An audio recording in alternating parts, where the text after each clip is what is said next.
600 ग्राम beef कीमे में एक एक टीस्पून नमक, लाल मिर्च और कुटा हुआ धनिया, एक छोटी प्याज, 3 पतली हरी मिर्चें, 1 टीस्पून सफेद जीरा, 4 से 5 लौंग, 1 इंच अदरक का टुकड़ा और 5 लहसुन की कलियां ग्राइंड करें और कीमे में शामिल कर दें। हैंडफुल हरा धनिया और 2 टेबलस्पून बेसन डालकर अच्छी तरह मिक्स करें। गोल गोल कोफ्ते के बॉल बनाएं और थोड़े से ऑयल में शैलो फ्राई कर लें।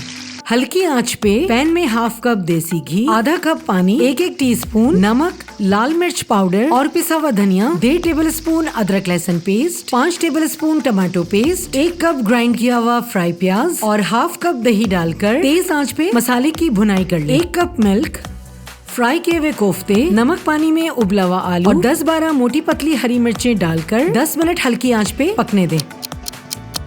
मसाले में घी ऊपर आने लगे तो 2 टीस्पून गरम मसाला पाउडर, 3 टेबलस्पून दही में 3 टेबलस्पून मिल्क, 1/4 टीस्पून जाफरानी रंग और 1/4 टीस्पून केवड़ा वाटर डालकर मिक्स करें और आधा कोरमे में शामिल कर दें। 2.5 कप 90% उबले हुए बासमती चावल की तय लगा दें। 1 टीस्पून गरम मसाला पाउडर, लेफ्ट ओवर दूध दही का मिक्सचर, हैंडफुल फ्राई प्याज और 3 टीस्पून देसी घी डालकर फॉइल से कवर करें, ढकना लगाएं और तवे के ऊपर डेगची को रख दें।